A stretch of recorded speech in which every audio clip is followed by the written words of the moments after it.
Ja, ich weiss nicht, ob es dir vielleicht auch schon so gegangen ist, dass du von lauter Bäumen den Wald nicht gesehen hast, einfach nicht rausgekommen bist. Ich weiss, mein grösster Frust in der Schule war das Integralrechnen gewesen. Ich hasse und hasse nicht gecheckt. Hey. Und ich hatte zwar mega coole Mathe-Genies bei mir in der Klasse gehabt, die haben es probiert, mir beizubringen, aber ich glaube, die eine Aufgabe konnte ich lösen, die andere konnte ich nicht lösen. Ich habe es bis heute nicht wirklich verstanden. Und ich bewundere alle die integral rechnen können. Also Chapeau, Chapeau, Chapeau. Ich habe es aufgegeben, auf alle Fälle, aber ich weiss, bei der Bibel ist es manchmal auch so. Man kann manchmal frustriert sein, weil man sagt, ich lese, aber ich bekomme nichts daraus raus. Oder ich lese und ich verstand es nicht. Und ich werde dir eins sagen, hey, dort möchte ich dir sagen, gib nie auf. Gib nie auf. Versuche, Gottes Wort zu verstehen. Wir haben bei unserer Serie, das erste Mal, wo der Luca predigt hat, haben wir gesehen, wie wichtig das ist, dass wir verstehen, dass Gott das Wort durch Inspiration hat gegeben und dass es darum so wichtig ist, bevor wir die Bibel lesen, dass man auch einfach betet und Gott bittet, gib mir Licht, lass mich verstehen, was dort drin steht. Letzten Sonntag hat uns Lea viele, viele Hilfsmittel vorgestellt, wo wir das Bible Project und andere, hey, wo uns helfen, die Hintergründe hinter Büchern zu verstehen in der Bibel. Wie die Bibel aufgebaut ist und so weiter. Und ich will euch nur sagen, es lohnt sich, dort tiefer einzusteigen. Und heute möchten wir Folgendes machen. Ich werde heute mit euch anschauen, wie man die Bibel noch von einer anderen Seite her besser verstehen kann. Und zwar mehr im Sinne von den grossen Zusammenhängen, im Sinne so ein bisschen vom Big Picture, um was geht es wirklich eigentlich in der Bibel. Und dazu ist euch sicher auch schon aufgefallen, jetzt gerade im Text, den wir vorher hatten, das eine ist aus einer Geschichte heraus, das andere aus dem Psalm. Das sind ganz andere Arten, man sagt dem literarische Genre oder Textgattungen, Textsorten, die tönen ganz anders. Und ich werde dir heute Morgen die 8 klassischen Textsorten von der Bibel vorstellen und werde dir für jede von denen einen Schlüssel geben, wie du es besser verstehen kannst und wie du mit diesen Texten wirklich umgehen kannst. Und das Erste, das sind Erzählungen. Ich weiss nicht, geht es dir auch so? Ich liebe Geschichten. Ich höre gerne zu. Ich habe meine Großmutter gerne zugelassen, wenn sie Geschichten erzählt hat von früher noch. Ich höre heute noch gerne Geschichten zu und ich lese auch gerne Geschichten aus der Bibel. Und in der Bibel, da sehen wir, ich denke gerade im Alten Testament, die grosse Geschichte von diesen Vätern, Jakob, Abraham, Isaac und Jakob und dann von diesen 12 Söhnen von Jakob. Das sind die 12 Stämme von Israel daraus herausgekommen. Und das sind ja sehr, sehr spezielle Geschichten auch, muss ich ehrlich sagen. Also zum Teil recht Action, recht moralisch, auch manchmal ein bisschen dekadent und so weiter. Es ist alles irgendwo drin. Die Bibel beschönigt nichts und erzählt uns einfach, wie es war. Und das Erste, was Gott uns möchte zeigen durch Geschichten, das ist eigentlich sein grosser Plan, sein grosser Heilsplan, wie er, nachdem der Mensch sich abgewendet hat von Gott, alles dran gesetzt hat, durch die Jahrhunderte durch, einem Menschen wieder Zugang zu geben, Kenntnis zu geben, wer Gott ist. Ich denke nur so daran, an Mose beispielsweise, der Mann, wo Gott sagt, hey, ich will euch in die Freiheit führen. Der Mose geht mit dem Volk wirklich in die Freiheit und dann merken sie, Freiheit zu haben und in der Freiheit zu leben, das sind zwei ganz verschiedene Sachen. Und dann siehst du auf der anderen Seite auch, wie der Mose manchmal auch daneben haut und manchmal mit sein Temperament, das war, glaube ich, seine grösste Achillessehne gewesen, jemand, die über die Stränge gehauen hat. Und wir sehen in diesen Geschichten auch von anderen Menschen in der Bibel, irgendwo sind auch noch Menschen gewesen, so wie du und ich, die haben ihre Schwächen gehabt, die haben es auch nicht immer im Griff gehabt. Aber weißt du was, du siehst drin, Gott hat nie aufgegeben. Hat nie aufgegeben, mit dem Menschen seine Geschichte zu schreiben, auch wenn es der Mensch nicht immer im Griff hatte. Auf der anderen Seite sehen wir auch in dieser Geschichte, hey, was Gott gefällt. Ich denke nur an Abraham. Hey, er hat Gott einfach vertraut. Er hat nicht immer gecheckt, was Gott will, aber er hat gesagt, Gott, wenn du etwas sagst, ich will es machen, ich vertraue dir, weil ich weiss eins, du bist ein guter Gott und es ist gut, wenn ich mit Achtung und Respekt wirklich mit dir umgehe. Gott sagt zu ihm, zieh aus in ein anderes Land und er geht. Er weiß noch nicht einmal wohin. Er erlebt Gott auf verschiedene Art und Weise. Und auf der anderen Seite gibt ihm der Abraham auch 10% einfach von seinem Einkommen und vertraut Gott, hey, da wird etwas Gutes daraus werden. Und notabene, Gott hat ihn wirklich, wirklich gesegnet. Und da hat es einen Schlüssel drin, in seiner Geschichte und in der Geschichte von vielen anderen, und das ist die. Die Bibel erzählt uns in diesen Geschichten oft gar nicht Moral oder das kannst du daraus lernen oder das ist jetzt wichtig, sondern erzählt nur Geschichte. Und dann kannst du selber herausfinden, hey, weißt du, wie ist Gott? Oder was steckt bei Gott dahinter? Was gefällt Gott? Ich denke zum Beispiel an die Geschichte von Daniel und seinen 3 Freunden. Zu der Zeit, wo sie gelebt haben, hat einer der Könige eine große Statue aufgestellt und hat gesagt, alle Menschen müssen sich beugen vor dieser Statue. Das ist der Gott von unserem Land. Und die 3 Freunde von Daniel, die haben sich nicht gebeugt, die haben gesagt, das machen wir nicht. Hey, wir haben nur einen Gott und vor dem beugen wir uns und vor keinen anderen Göttern. Und dann sieht man, hey, wie die ihr Leben riskiert haben, wie die in einen heißen Ofen hineingerührt worden sind, wo die sie hineingerührt haben, die haben ihr Leben verloren, weil es so heiß war. Und die 3 Freunde stehen dort drin, in dem Ofen, Menschen sehen sie, es passiert nichts, die Flammen langen sie nicht an. Und plötzlich steht eine 4. Person in dem Ofen. Und Gott bewahrt die Menschen. Und es wird gar nicht weiter ausgeführt, auch in dieser Geschichte nicht. Aber jeder, der Geschichte liest, sieht, hey, weißt du was, wenn du dich zu Gott bekennst, wenn du mit Gott unterwegs bist, wenn du Mut hast, Gott wirklich zu deinem Gott zu machen, eins wird sicher sein, egal wie die Geschichte ausgeht, Gott wird sich am Schluss zu so Menschen wirklich stellen. Und schaut, darum geht es eigentlich in der Geschichte. Wir sehen manchmal nur die grossen Helden oder David und Goliath und wie sie alle heißen. Aber weißt du, der wirkliche Held in all diesen Geschichten, und das ist der Schlüssel für Geschichten, sind nie Menschen, es ist immer Gott. Es ist immer Gott, der wirkt, sichtbar und unsichtbar. Und weißt du, genau das Gleiche tut Gott auch in deinem Leben. Er will und er ist der grosse Held letzten Endes in unserem persönlichen Leben. Das sind Geschichten. Jetzt eine zweite Art oder Erzählungen, und das ist das Gesetz. Ich weiss nicht, ob ihr auch schon im Alten Testament noch ein bisschen gelesen habt, und dann kommen all die Tieropfer und was die Leute alles haben müssen beachten und so weiter. Also ganz offen gesagt, ich bin schon recht frustriert gewesen und ich habe gedacht, also die Kapitel, die kannst du eigentlich streichen in der Bibel. Die brauche ich nicht. Die bringen mir nicht viel von diesen Schlachtopfern und Brandopfern und wie sie alle geheissen haben. Und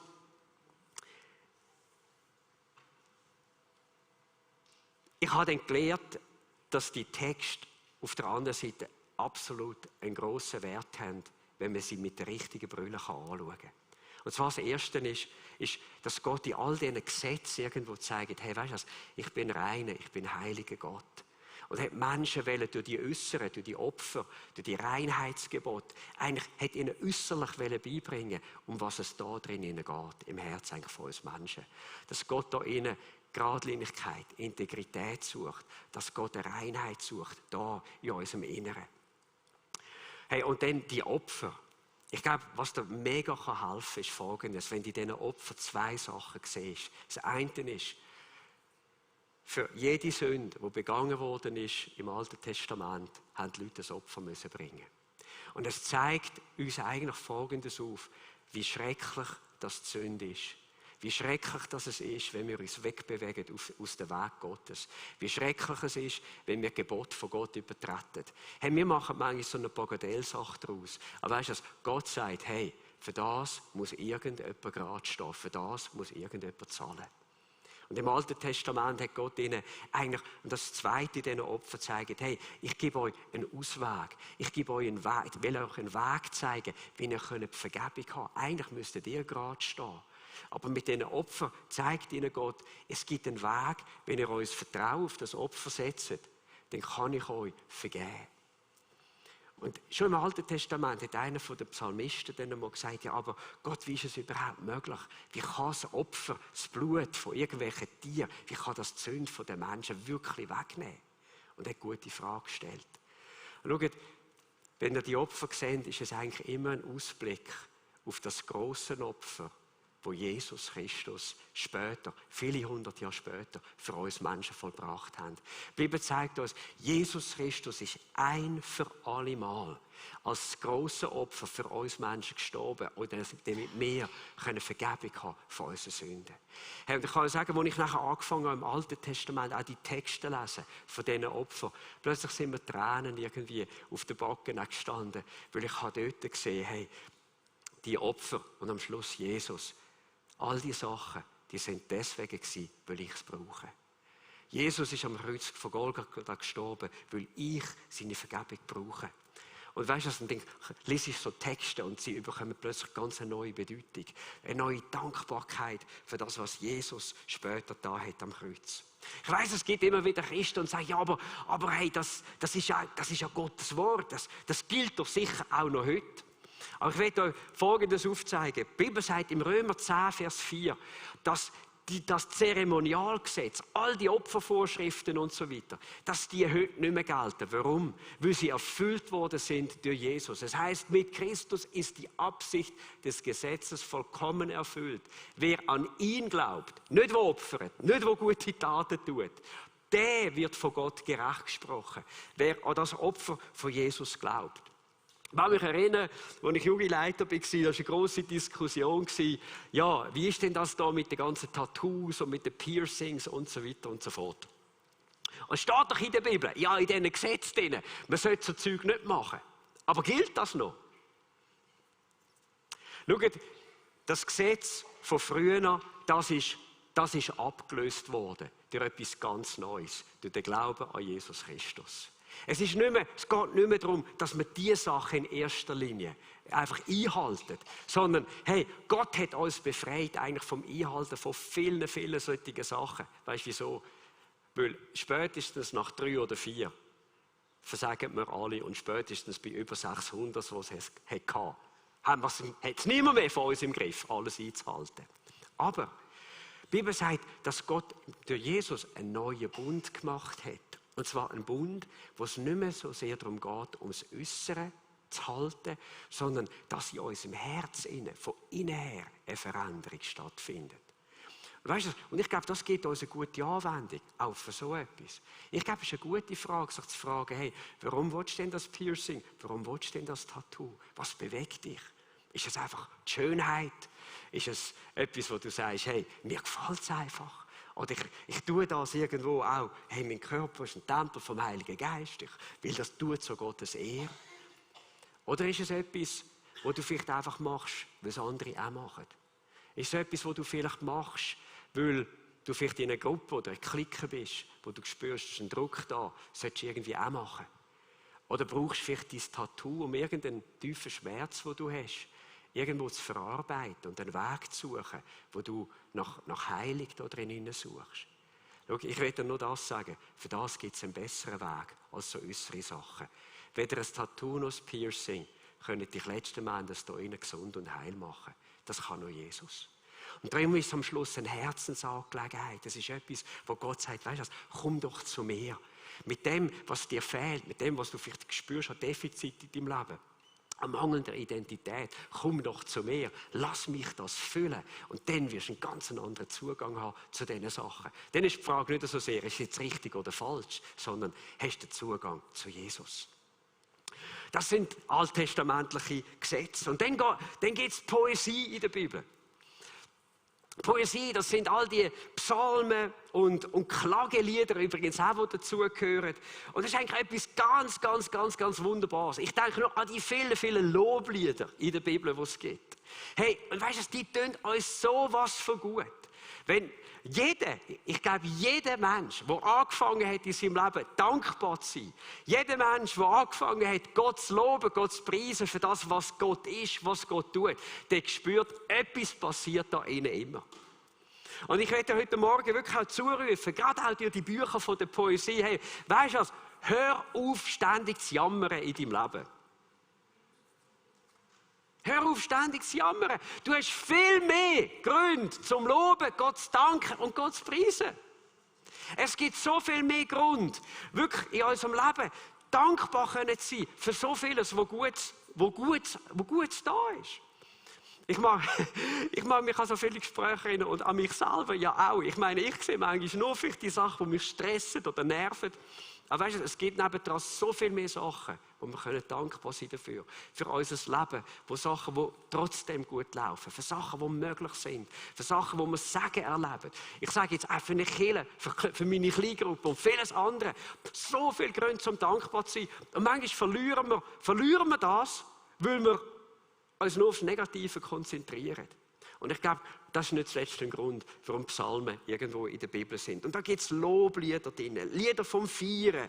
Das gibt es messianische Psalmen, die schon von Jesus Christus erzählen. Und jawohl, es gibt auch Klagelieder. Das ist wahr. Wo Menschen irgendwo dann sagen, hey, weißt du, ich komme mit dem Leben nicht zu Gang. Ich kann Gott nicht verstehen. Und weißt du, Klagelieder können dir vielleicht eine Stimme geben. Können dir vielleicht auch Worte geben, um irgendwo etwas ausdrücken in deinem Leben, wo du merkst, hey, da geht es mir einfach nicht gut. Das ist etwas nicht Gutes in meinem Leben. Aber weißt du, was interessant ist? Auch in den Klageliedern. Wenn die Leute ihre Klage zu Gott gebracht haben, am Schluss, sie kommen immer wieder zurück in die Dankbarkeit, ins Lob zu Gott. Was hilft dir im Verstehen von diesen Psalmen und von diesen Klageliedern? Vielleicht 2, 3 Sachen. Das eine ist die Form. Viele von diesen Psalmen sind als parallele Vers geschrieben worden. Man sagt dem auch Parallelismus. Das heißt zum Beispiel, Gott ist groß, er trägt die ganze Schöpfung. Und in einem Vers werden eigentlich eine Sache von Gott beleuchtet, wie von 2 verschiedenen Seiten. Warum ist das dort?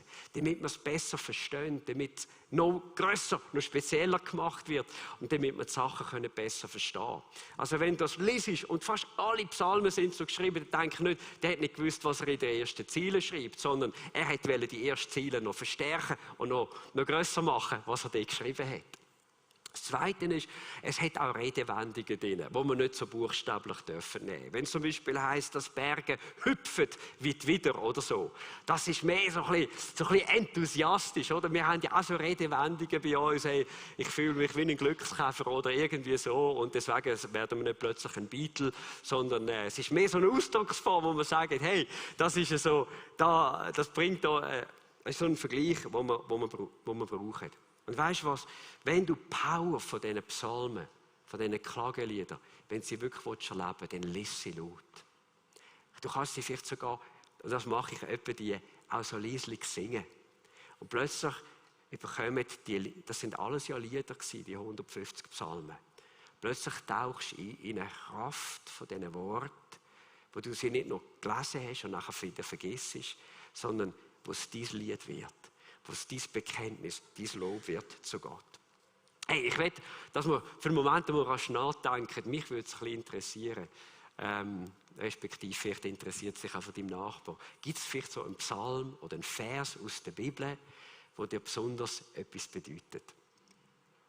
Redet doch einmal rasch drüber. Sag doch mal deinem Nachbar vielleicht, hey, gibt es so einen Vers, gibt es so einen Psalm, der dir etwas bedeutet? Oder vielleicht auch ein Vers aus dem Neuen Testament, wo du sagst, hey, das hat mein Leben schon berührt.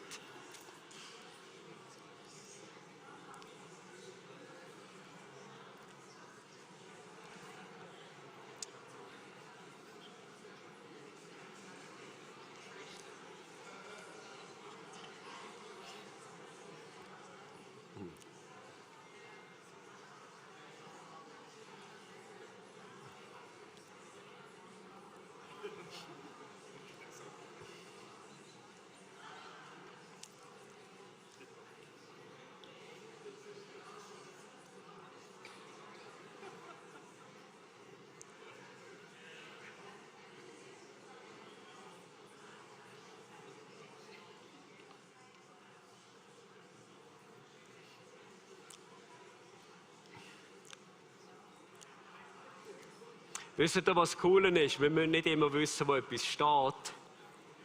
Aber manchmal wissen wir nur das Konzept. Und das ist wichtiger, als dass wir wissen, wie die Nummerierung oder so heisst.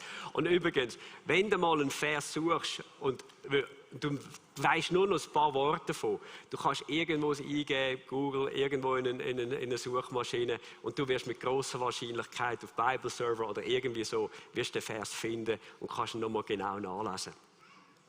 Hey, dann gibt es Weisheitsliteratur. Wer von uns wäre nicht gerne etwa ein bisschen schlauer als die anderen oder ein bisschen schlauer als auch schon in der Vergangenheit?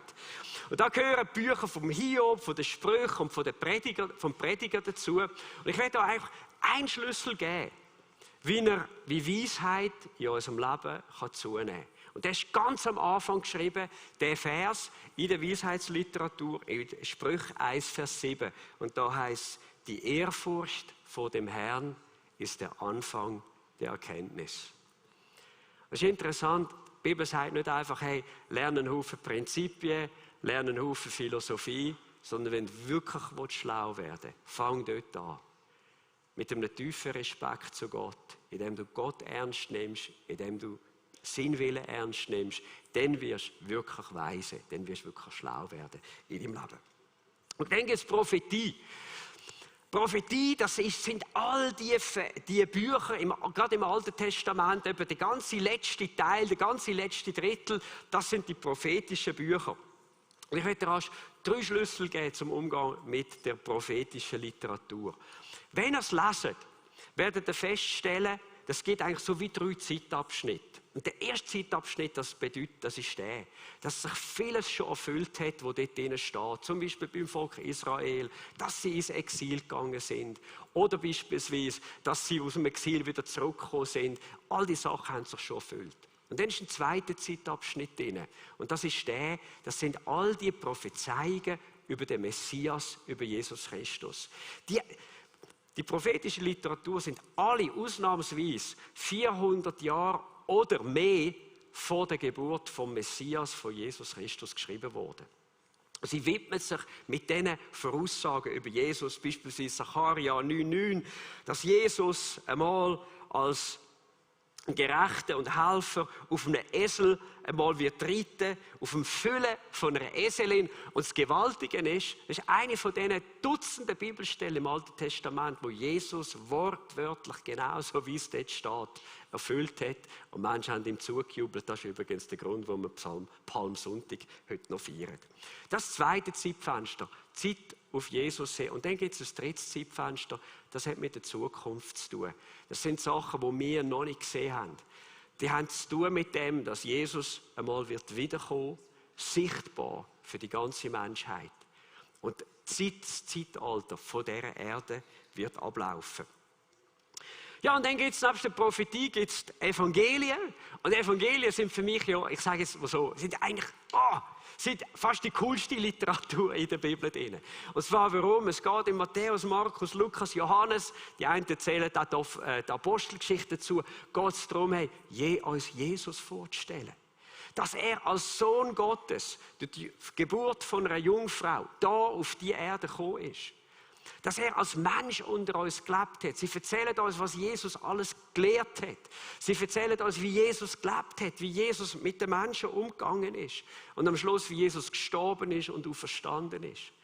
Und wisst ihr, das ist das Gewaltige bis heute, dass Millionen von Menschen ihr Vertrauen auf Jesus, auf seinen Tod, auf seine Auferstehung gesetzt haben und erlebt haben, wie Schuld in ihrem Leben, von ihren Herzen, von ihren Schultern abgehakt ist.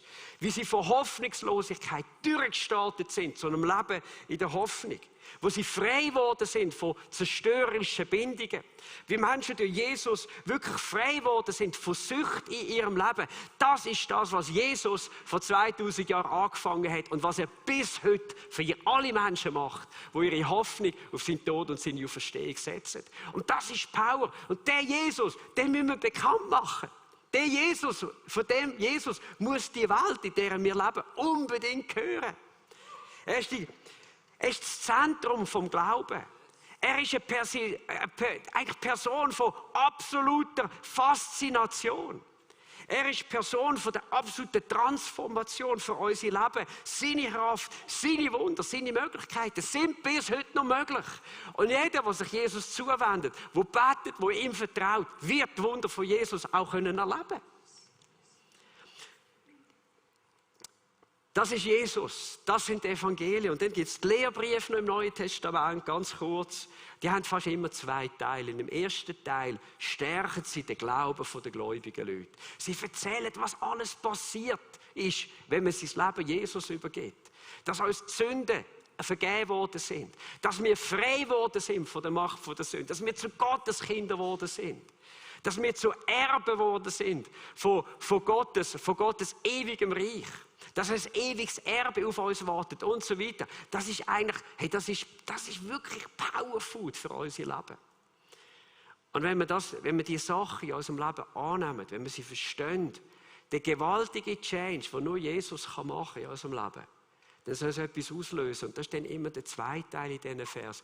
Auf dieser Grundlage sollen wir verbunden mit dem Heiligen Geist wirklich anders leben.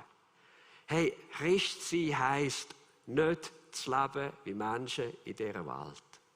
Wir haben ein anderes Wertesystem. Wir haben andere Ziele im Leben. Wir haben eine andere Identität. Unsere Identität besteht weder in Muskeln noch in der Ausbildung.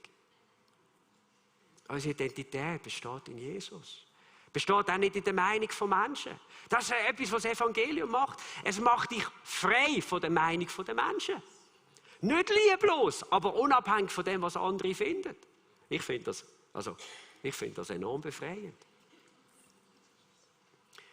Und das sind Lehrbriefe im Neuen Testament, Sachen, wo Christen sich immer wieder daran erinnern müssen, damit sie verbunden mit dem Heiligen Geist anders leben können. Und dann, und ich glaube, das ist das spannendste Buch in der Bibel, kommt die Offenbarung.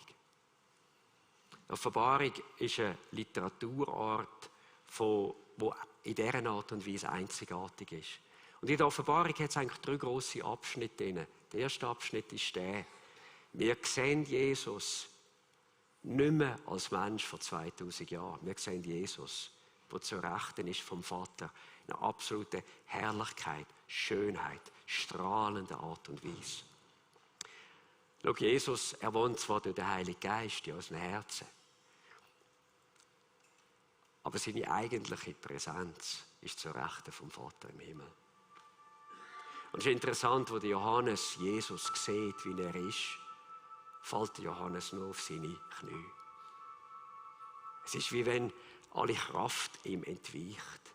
Und er ist überwältigt von der Schönheit, von der Kraft und von der Herrlichkeit von Jesus.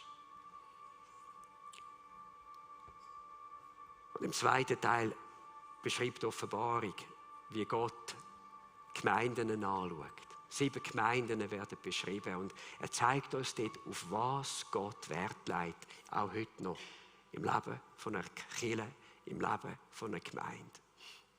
Hast du gewusst, dass Kirche nicht einfach irgendwie ein cooler Betrieb soll sein, sondern Kirche soll ein Ort sein, wo Menschen Gott und seine Gegenwart erfahren. Um das geht. Wo Menschen da sind, die eine Leidenschaft haben, mit Gott zu leben. Eine Leidenschaft haben für Gott zu leben. Und dann im letzten Teil kommt der Teil mit allen schrecklichen Ereignissen, mit allem, was noch bevorsteht. Aber das ist nicht das Ende der Offenbarung. Wenn wir denen lesen, was noch alles wird kommen, stehen dieser Welt und dem Erdenplanet schreckliche Sachen bevor. Ich weiß nicht, ob wir vieles einordnen können, was einmal in den 3. Weltkrieg mündet. Wer weiß es? Ich weiß nur eins: Das ist nicht das letzte Kapitel in der Offenbarung. Die letzten Kapitel im Buch der Offenbarung, die zeigen, weißt du, egal wie schlimm es kommt auf dieser Welt, Jesus wird einmal kommen als Sieger. Er kommt einmal zurück als der sein Reich wird aufrichten. Ein Reich vom Frieden. Er wird einen neuen Himmel, eine neue Erde schaffen. Er wird ein Reich von der Zukunft, von der Hoffnung. Ein Reich aufrichten, wo unsere Trauer, unsere Nöte, unser Leid ein absolutes Ende wird haben. Ein für alle Mal.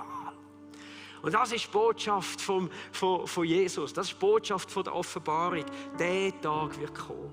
Und ich werde dir einfach Mut machen am heutigen Tag, auch wenn du nicht alles in der Bibel verstehst. Beschäftige dich mit dem, was du verstehst. Das ist viel wichtiger. Und schau auf das grosse Finale der Weltgeschichte. Und weisst du was?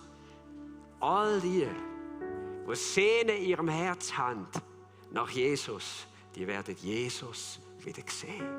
Sie werden ihn sehen und ich sage wieder im Sinn von vermutlich zum ersten Mal wirklich mit unseren wirklich menschlichen Augen, wo irgendeine Veränderung, eine Verwandlung werden kann, damit sie Jesus sehen können. Es wird ein Tag sein von der absoluten Freude, ein Tag sein von der absoluten Schönheit und Herrlichkeit. Und lass mich mit einem Gedanken schliessen, und das ist der: In diesen letzten Kapiteln der Offenbarung steht, dass Jesus auf einem Thron wird Platz nehmen, und das ist der Richterstuhl von Gott. Und dort wird Gott jedes Leben, dein Leben und mein Leben einmal beurteilen. Und wenn ich die Bibel richtig verstehe, wird dort Jesus dich und mich nach 2 entscheidenden Kriterien befragen. Die erste wird das sein: Hast du Gott über alles und mehr als alle anderen auf dieser Welt geliebt und ihm dient? Dein Schöpfer, der dir seine Liebe gezeigt hat am Kreuz von Golgatha, der alles hat gegeben für dich, um Leben möglich zu machen. Und die zweite Frage wird die sein: Hast du deinen Nächsten geliebt bei dich selber? Ich meine, das werden die grossen Fragen sein, die Gott stellt. Und weißt du, und dann gibt es, glaube ich, drei Arten von Menschen, die vor Gott einmal stehen. Das sind die sagen: Jesus, es ist mir vielleicht nicht immer gelungen, aber durch deine Gnade bin ich ein anderer Mensch geworden. Deine Gnade ist an mir nicht vergeblich geblieben. Und Jesus, mein grösster Wunsch war der, dich zu lieben, dich lieb zu haben über alles. Und so viel du mir Kraft hast gegeben, habe ich auch meinen Nächsten lieben können, vergeben und auch vielen Menschen Gutes tun. Und Gott wird sagen: Hey, welcome, well done. Mega cool. Ich will zu diesen Menschen gehören. Und dann wird es eine zweite Gruppe haben von Menschen, das werden Christen sein. Die werden sagen: Jesus, ja, ich habe mein Leben dir anvertraut, ich habe mit dir leben, aber weißt du, das ist so vieles ist irgendwo dazwischen gekommen. Es ist wahr, ich habe keine Zeit für dich, ich habe mich in gewissen Sachen habe ich nicht gefragt, was du willst, oder ich habe gewusst, was du willst, aber ich habe es bewusst nicht so gemacht. Und die Bibel sagt, die Menschen, die werden Schaden leiden an diesem Tag. Schau, mit Jesus zu leben bedeutet nicht, sich einmal zu Jesus zu bekehren, sondern mit Jesus zu leben bedeutet, er wird das Zentrum von meinem Leben. Er wird der Fokus von meiner Liebe, von meinem Leben, von meiner Hingabe. Und ich habe gar keine Option, ob ich meinen Nächsten lieben will oder nicht. Ich kann es durch die Liebe Gottes, die in meinem Herzen ist. Und weißt du, vielleicht bist du da heute Morgen und du gehörst zu diesen Menschen. Ich möchte dich einladen heute. Weißt du kannst heute diesen Zustand ändern in deinem Leben. Du hast eine Wahl, du hast eine Möglichkeit. Egal wie fest dass es dich vielleicht zieht oder reißt, egal was Menschen dir sagen, ich möchte dir sagen, in dem Gottesdienst, du bist frei, dich zu entscheiden, zurückzukommen zu Jesus, zu einem Leben in der Liebe zu ihm, in der Liebe zu Menschen. Das ist deine Chance. Dem sagt man umkehren und weisst, nichts tut Jesus lieber, als uns vergeben, wenn wir erkannt haben, wir sind in die falsche Richtung gegangen. Und dann gibt es eine dritte Art von Menschen, die vor Gott werden stehen, von Jesus werden stehen. Und das sind die Menschen, die mit Jesus oder die an Jesus vorbeigegangen sind. Die haben vielleicht gehört von Jesus, aber haben nie eine persönliche Entscheidung für Jesus getroffen. Weißt du, Jesus hat einmal gesagt, du musst von Neuem geboren werden. Da muss etwas Neues da drin sein, sonst kannst du nicht in die Herrlichkeit Gottes kommen. Und weißt du, wenn du zu denen gehörst, du kannst das auch heute Morgen ändern. Du kannst heute Morgen, darfst du die Einladung von Jesus annehmen und sagen, weißt du was, hey, ich komme heute Morgen zu Jesus. Ich vertraue ihm mein Leben an, ich bringe ihm meine Höchst, ich bringe ihm meine Tiefs, ich bringe ihm den ganzen Schrott von meinem Leben, auch alles, was ich falsch gemacht habe. Und weißt du, und du wirst Erbarmen finden bei ihm. Du wirst Vergebung finden und du wirst ein neues Leben finden bei ihm. für das wollen wir beten. Ich möchte uns einladen, dass wir doch aufstehen miteinander. Ich möchte unsere Kleingruppenleiter schon bitten, dass sie führen kommen. Aber in diesem Moment möchte ich, dass wir unsere Augen schliessen. Und ich möchte dich fragen, hey, zu welchen Menschen gehörst du heute Morgen? Wenn du heute Morgen da bist und sagst, weißt du was, Matthias, ich glaube, ich gehöre zu den, bei aller Bescheidenheit, aber ich glaube, ich gehöre zu den Ersten. Hey, dann möchte ich dich einladen. Heb doch einfach deine Hand für einen kurzen Moment und sag, ich gehöre zu den Menschen, die Jesus über alles lieben und die durch Gottes Kraft meinen Nächsten lieben, wie mich selber. Ich glaube, da darfst du wirklich ein Zeichen geben heute Morgen und sagen, hey, mit Gottes Kraft, durch seine Gnade, das ist meine Passion, das ist mein Leben. Und ich will dir eins sagen, hey, bleib stark dort drinnen. Lass dich nicht abhalten, weiter so zu leben. Du darfst deine Hand wieder abnehmen. Unsere Augen sind noch zu. Und ich will fragen, hey, sind Menschen da, die sagen, ich gehöre zu den Zweiten, ich habe mein Leben Jesus mal übergeben, aber ich bin irgendwo abgelenkt worden. Ich bin nicht wirklich dort mit Gott, wo ich könnte sein. Aber ich möchte heute Morgen umkehren. Ich möchte zu ihm kommen und sagen, vergib mir. Dann heb doch deine Hand auf für einen Moment. Und gib Gott einfach ein Zeichen und sag, ich brauche dich. Ich bin nicht stolz. Aber ich bin ein Mensch, der auf deine Gnade, auf deine Vergebung vertraut. Und Jesus, du siehst die Menschen, die ihre Hand jetzt erhoben haben. Und ich weiss eins, wenn es irgendjemanden gibt, der gern vergeht, bist es du. Du bist ein Gott voller Vergebung. Und ich spreche dir heute Morgen durch Kraft und Autorität von Jesus Vergebung, Reinheit und neues Leben zu. Ein neues Brennen kommt in dein Leben für Jesus. Ein neues Brennen, die Nächsten können zu lieben, nicht aus deiner Kraft, sondern aus der Kraft Gottes heraus. Du darfst deine Hand nicht abnehmen. Und ich möchte fragen, ist jemand da heute Morgen und du sagst, hey, ich habe mich noch nie für Jesus entschieden, aber ich will diese Chance heute Morgen nutzen. Jesus in mein Leben einzuladen und anfangen, ein Leben zu leben mit dem lebendigen Gott. Und so Gott, wenn Gott mich annimmt, dann will ich das erleben. Ich kann dir eins sagen, er macht nichts Liebes, als dich anzunehmen. Aber er muss es von dir wissen. Und wenn das dein Wunsch ist, heb doch deine Hand für einen Moment und sag, hey, ich bin so ein Mensch. Ich will anfangen, heutigen Tag mit Gott zu leben. Ich möchte zu ihm kommen, mein Leben mit ihm und durch ihn gestalten. Und du kannst mit mir beten und kannst sagen, Jesus Christus, ich komme, wie ich bin. Mit allen Höchst und Tiefs, mit allem Schrott, der auch in meinem Leben da ist. Ich bitte dich um Vergebung. Ich bitte dich, Geist Gottes, um Kraft, deinen Weg zu gehen und mit dir zu leben. Und ich danke dir, dass du mich angenommen hast. Halleluja. Halleluja. Hey, und jetzt haben wir einen Moment, wo wir einfach nur beten miteinander. Vielleicht gehörst du zu diesen Menschen, die heute Morgen, wo Gott auch angesprochen hat und sagst, ich wäre froh, jemand könnte einfach noch beten mit mir, jemand könnte an meiner Seite sein, für mich noch einstehen, ich habe vielleicht noch einen speziellen Kampf, vielleicht bist du da und du brauchst ein Wunder von Gott, du brauchst irgendwo Kraft von Gott in einer speziellen Situation in deinem Leben. Weißt du, das Schöne ist als Kirche, wir beten miteinander und füreinander. Und wenn das dein Wunsch ist, dann komm doch einfach während dem nächsten Lied führen zu meiner Linken am Kreuz, zu meiner Rechten bei der Leinwand sind Menschen, die mit einer Leidenschaft, aber auch mit Kraft und mit einer Salbung von Gott gern für dich beten. Und wo du darfst erwarten, Gott wird eingreifen, Gott wird Gebet erhören.